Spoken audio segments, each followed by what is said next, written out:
그 모의평가는 저희가 따로 얘기를 좀 더 하려고 했는데 요 부분에서 원장님이 좀 더 얘기해 주시면 좋을 것 같거든요. 사실은 이때까지는 저희가 이제 그 수시 원서를 쓸 때나 정시 원서를 쓸 때 제일 기반이 되는 것이 이제 3번은 그냥 뭐 보지 않고 6월 모의고사랑 이제 9월 모의고사 평가원에서 보는 두 개를 기준으로 해서 저희가 이제 수시 지원도 하고 정시 지원도 하게 되었었잖아요. 근데 아시겠지만 이제 9월 6일 정도에 보통은 모의평가가 있고 구모가 그럼 이제 성적이 또 그 뒤에 나와요. 그렇죠. 근데 이제 수시에 대해서 결정을 하기에 굉장히 일정이 맞지 않거든요. 그랬는데 이제 이걸 그것 때문에 이제 8월로 변경을 한다는 걸로 이제 내년부터 이렇게 2027년부터. 이제 그렇죠. 그렇게 이제 할 거라고 했는데 이거는 이제 이런 의미에서는 굉장히 의미가 있겠지만 수험자 입장에서는 기말이 끝나자마자 생기부 마무리가 8월 말까지 해야 되거든요. 그런데 이제 그 사이에 재수생이나 N수생들은 모의고사 공부를 많이 했지만 재학생들은 사실은 그 수능 준비보다는 내신 준비를 해서 이제 모의고사로 전환되지 못하고서 7월 아마 중순이나 7월 말쯤 되면 기말이 끝날 텐데 8월을 본다고 해도 8월 말이라고 해도 한 달 정도밖에 수능에 대해서는 몰입해서 할 수가 없는데 또 거기에다 수능 마무리까지 해야 되기 때문에 또 다른 이제 어려움이 닥치지 않을까 이러한 것들에 대해서 저희가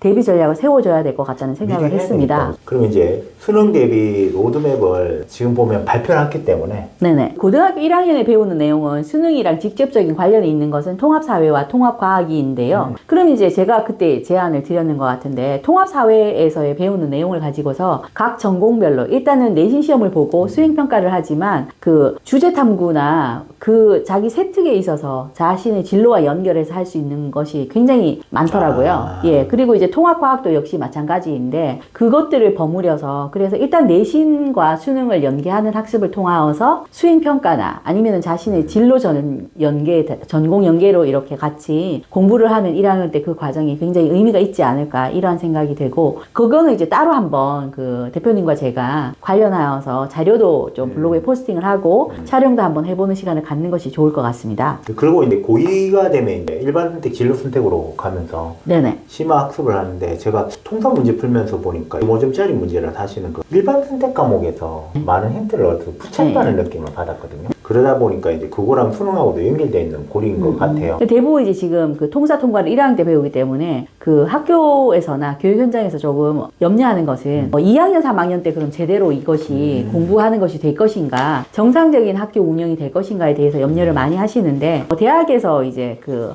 권장 이수 과목이나 그러한 것들을 통해서 그 과목을 이수해야지만 그 점수를 가점을 주기도 하고 이제 마이너스를 주기도 하겠다고 발표하는 학교들이 점점 늘기 때문에 그런 부분은 크게 염려는 안 하셔도 되겠고 그 과정에 있어서는 이제 대표님 말씀처럼 통사 통과를 하는 것처럼 다른 과목도 그렇게 연계해서 공부하면 수능을 준비하는 데 있어서 크게 무리는 없겠죠.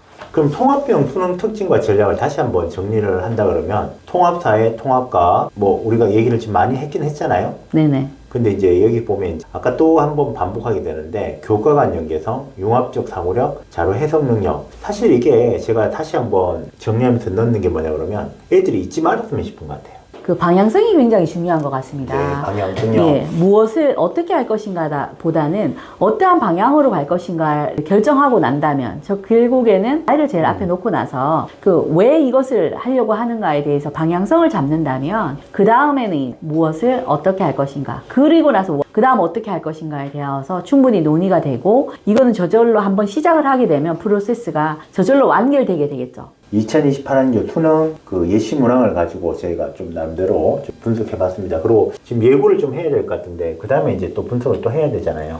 교과별로 이제 분석도 좀 해야 될 것 같고요. 그리고 저는 이제 아까 말씀하셨는 것처럼 그 교과 간의 연계성 그리고 이제 융합, 자료 분석 이것을 가지고서 어떻게 세특에서 교과별로 할 것인가 그 다음에 전공과 진로에 따라서 어떻게 녹여낼 것인가에 대해서 따로 말씀을 드리면 그거는 정말 유의미한 그러한 만남이 되지 않을까 생각이 됩니다. 그럼 다음에는 그 교과별로 집중적으로 한번 분석해 보도록 하겠습니다.